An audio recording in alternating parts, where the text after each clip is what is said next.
कस के बाबूजी ने कान बंद कर लिए, आंखें बंद कर ली और ऐसे करके बैठ गए। और ये सीन सब देख रहे थे, सब शर्मिंदा हो रहे थे, लेकिन किसी में हिम्मत नहीं थी ये कहने की। सब जगह ये चलाया गया कि बापूजी भाग रहे हैं। और उसके बाद कुछ चैनलों में कैसे दिख रहे थे, बिल्कुल गंजे थे। टेलीकास्ट हुआ, अगर गैंग रेप की धारा में 4 लोग बाहर हैं तो 5वां अंदर कैसे हो सकता है। और जितनी धाराएं हम देखते हैं उनमें से एक भी धारा बापू पर लग ही नहीं सकती। माननीय सुप्रीम कोर्ट का आदेश था कि 77 साल से ज्यादा उम्र को सश्रम सजा नहीं देनी चाहिए। बापूजी को सश्रम सजा दी गई। 90 के दशक में जब बहुत स्पीड से हमारे देश में हिंदुओं का धर्म बदला जा रहा था, तो 90 के दशक में लाखों की संख्या में बापूजी ने घर वापसी कार्यक्रम शुरू किया था। उन गरीबों के घर में हमारे आश्रम से चावल की बोरियां जाती हैं, आटा जाता है, चाय नमक जाता है, कपड़े जाते हैं, पैसे जाते हैं, ताकि उनको 2 रोटी का लालच देके उन्हें फिर विधर्मी लोग दूसरे धर्म में ना ले जाए।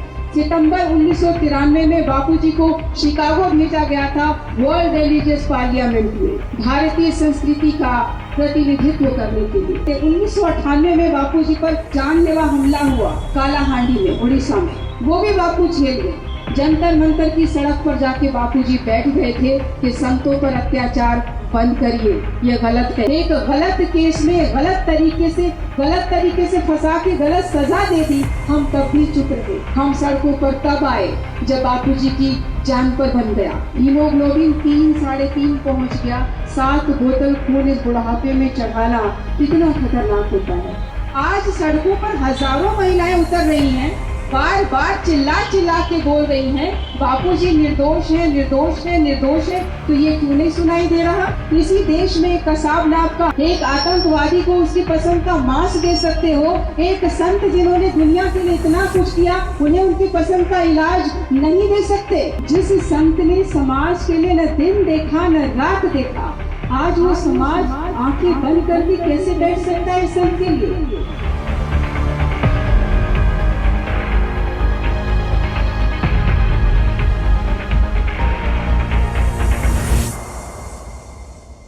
बापूजी पर जब आरोप लगा, उस आरोप के बाद बापूजी को जेल होने में कुछ समय लगा, मतलब कुछ टाइम था।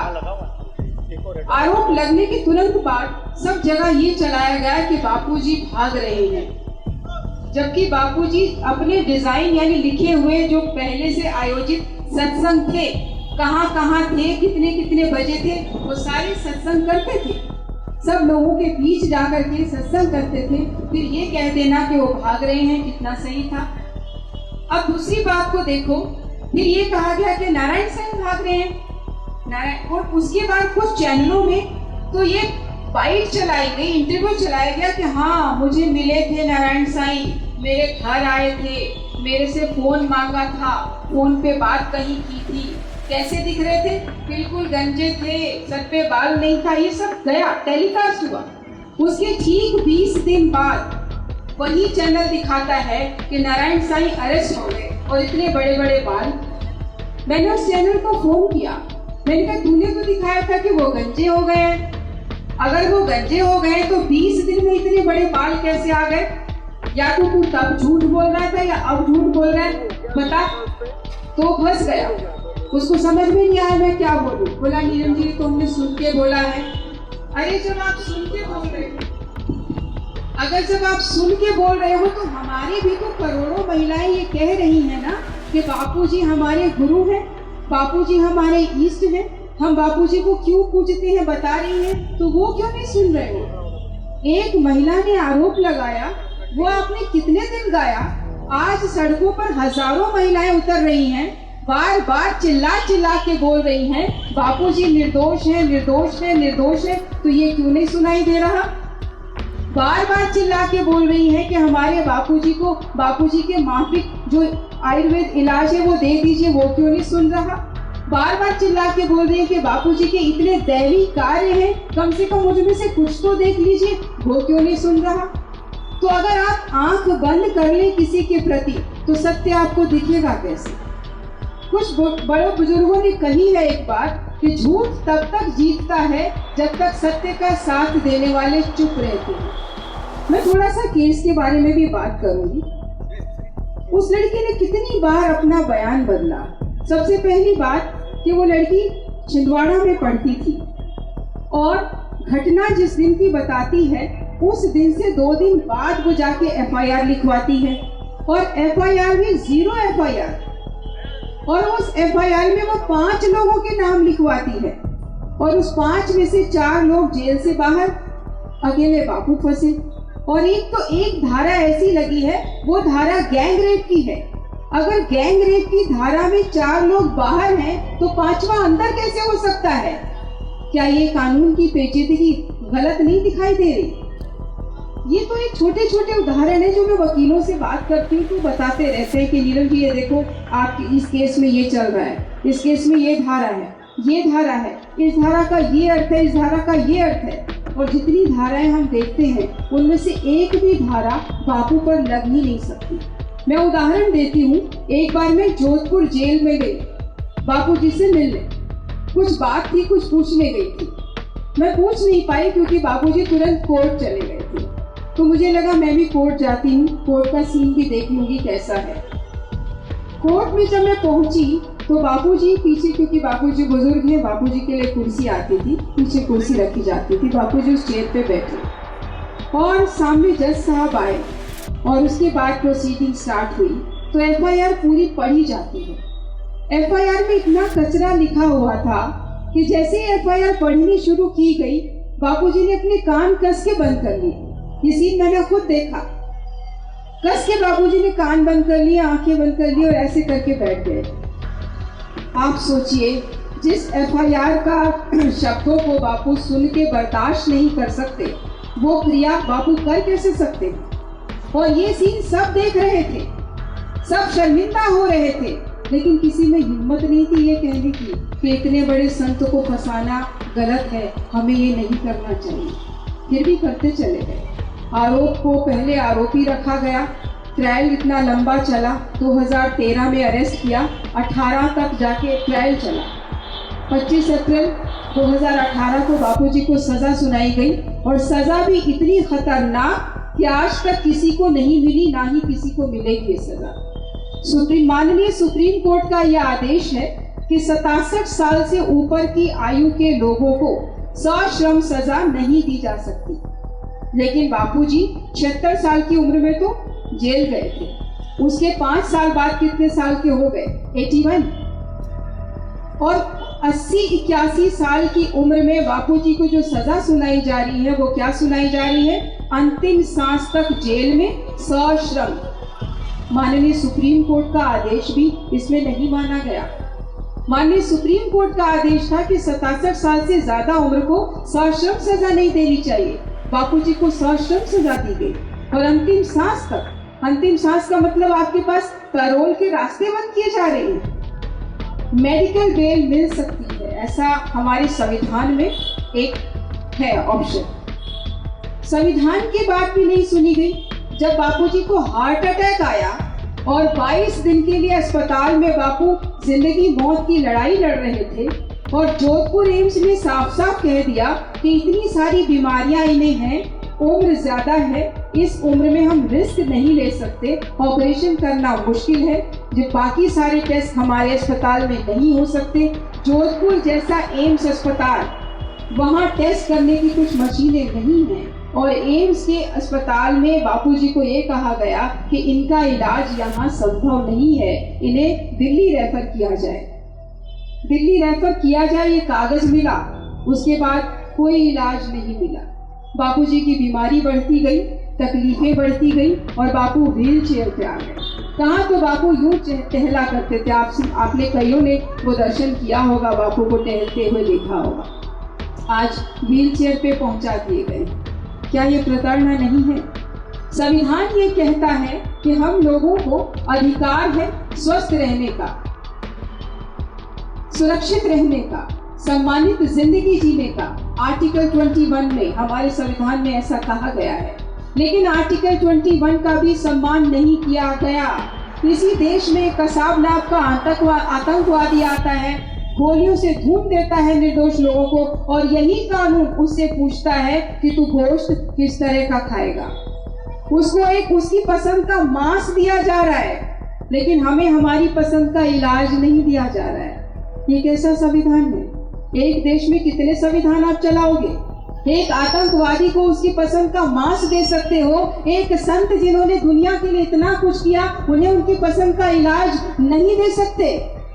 आज हम अपना मौलिक अधिकार मांगने के लिए सड़कों पर उतर रहे हैं, कहीं धरना कर रहे हैं, कहीं रैलियां कर रहे हैं, कहीं ज्ञापन दे रहे हैं, कहीं प्रेस कॉन्फ्रेंस कर रहे हैं। इसकी जरूरत क्या थी? आप सिर्फ एक इलाज मांग रहे थे कि हमें आयुर्वेदिक इलाज दे दो, बात खत्म थी। आप हमें जेल में रख रहे हो, हमने उस पर भी आपत्ति नहीं की।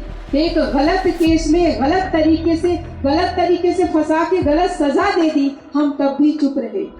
हम सड़कों पर तब आए जब बापूजी की जान पर बन गया, जब बापूजी को 8 खतरनाक बीमारियां हो गई और आप इलाज नहीं दे पा रहे। हमारी पीड़ा तब बढ़ी। और क्यों न बढ़े? एक माँ अगर जख्मी हो जाती है तो बच्चा घर घर दरवाजा खटखटाता है, सबके आगे प्रार्थना करता है कि मेरी माँ का इलाज कर दो, मेरी माँ को ठीक कर दो। आज हम वही बालक हैं, सड़कों पर घूम रहे हैं अपना मौलिक अधिकार मांगने के लिए। अरे कोई तो सुनो हमारी इस आवाज को कि हमें मौलिक अधिकार चाहिए, स्वस्थ रहने का अधिकार चाहिए। हमारे बापू अपने मुंह से कुछ नहीं बोलेंगे। बापू वो संत हैं जिन्होंने समाज की हर समस्या को आगे बढ़ करके झेला है।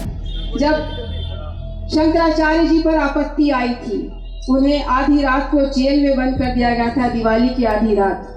बापूजी 2004 में सड़कों पर उतरे थे। जंतर मंतर की सड़क पर जाके बापूजी बैठ गए थे कि संतों पर अत्याचार बंद करिए, ये गलत है, ये नहीं होना चाहिए।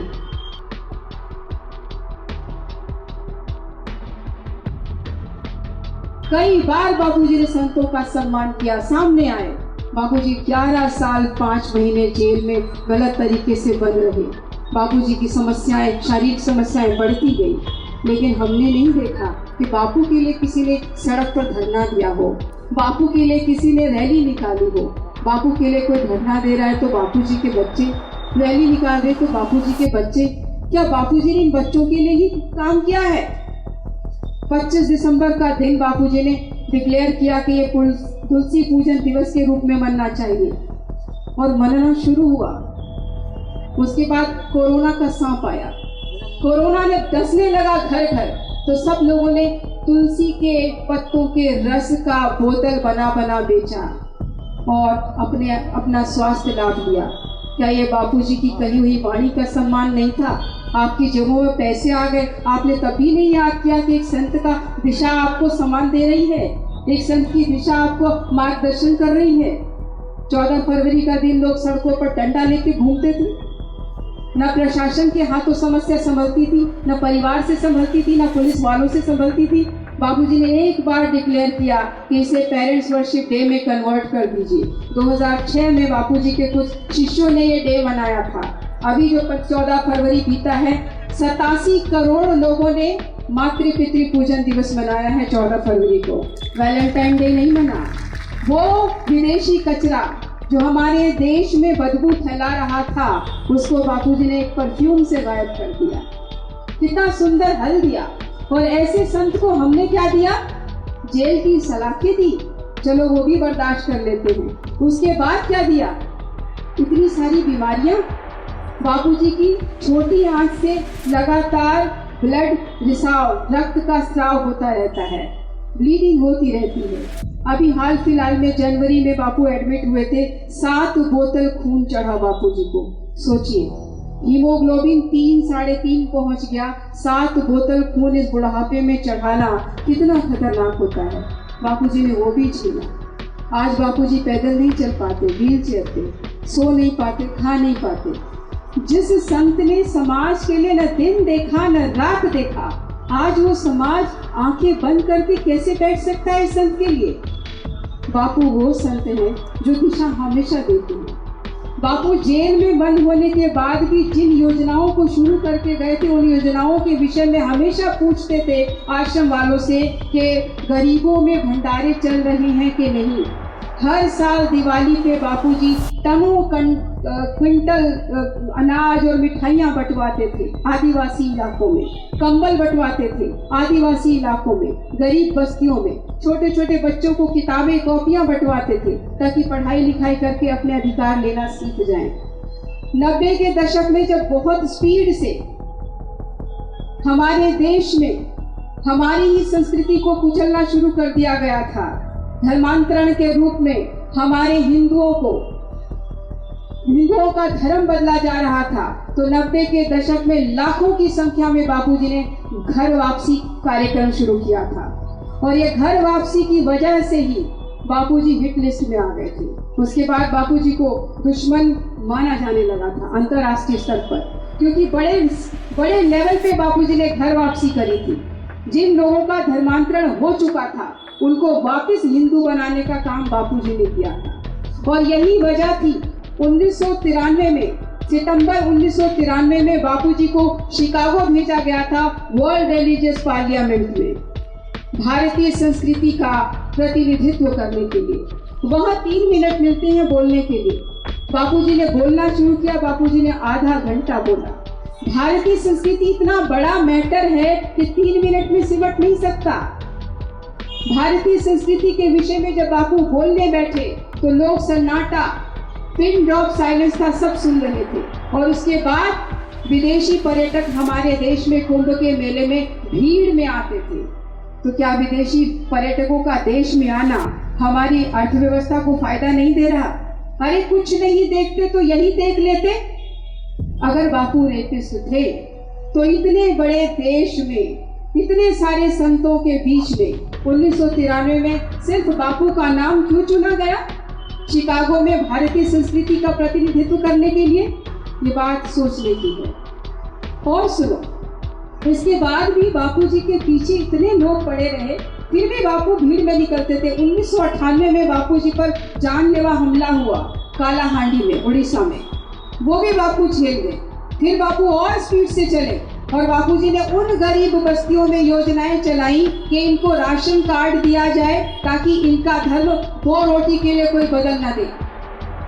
उन गरीबों के घर में हमारे आश्रम से चावल की बोरियां जाती हैं, आटा जाता है, चाय नमक जाता है, कपड़े जाते हैं, पैसे जाते हैं, ताकि उनको 2 रोटी का लालच देके उन्हें फिर विधर्मी लोग दूसरे धर्म में ना ले जाए। ये योजनाएं आज भी अविरल चल रही हैं। इन योजनाओं के लिए बापू आज भी चिंतित रहते हैं। क्या ये भी किसी को नहीं नजर आया? एक स्वास्थ्य लाभ के लिए हम गिड़गिड़ा रहे हैं, कहीं हम ज्ञापन दे रहे हैं, कहीं रैलियां कर रहे हैं, कहीं धरने कर रहे हैं। ये प्रजातंत्र का हाल होता है? कैसा प्रजातंत्र है ये?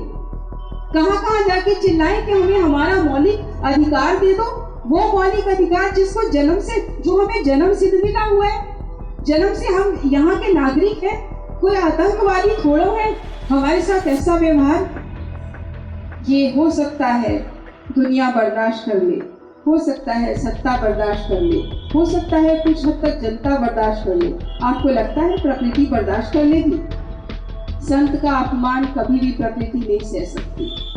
उदाहरण देख लीजिए, जब संतों का अपमान हुआ है प्रकृति में उथल पुथल जरूर हुई है। हमारे बापू का भी अपमान हो रहा है, प्रताड़ना दी जा रही है, कोई हालचाल पूछ नहीं रहा है।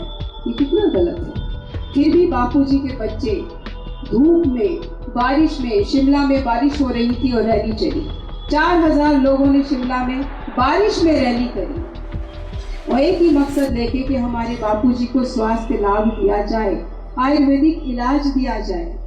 चंडीगढ़ में मैंने देखा 14-15 हजार लोग रैली में आए थे, सब चिल्ला रहे थे। महिलाएं थी, लड़कियां थी, बच्चे थे, सब चिल्ला रहे थे बापूजी को न्याय दो, न्याय दो, न्याय दो। ये पता नहीं बहरे कानों में आवाज क्यों नहीं जाती। मुझे उम्मीद है यहाँ संत समाज हमारे साथ हैं और हमारे बापूजी के लिए आवाज उठा रहे हैं। हमारी आवाज न सही, संत समाज की आवाज ही लोगों को सुन जाए और हमारे बापूजी को स्वास्थ्य लाभ मिल जाए। इस उम्मीद के साथ मैं अपनी वाणी को विराम देती हूँ। मेरी वाणी से किसी को कोई कष्ट हुआ हो तो मैं माफी भी मांगती हूँ, लेकिन मैं फिर भी यही कहूँगी, मेरे बापू निर्दोष है, निर्दोष है, निर्दोष है। बापूजी को न्याय दो, न्याय दो, न्याय दो।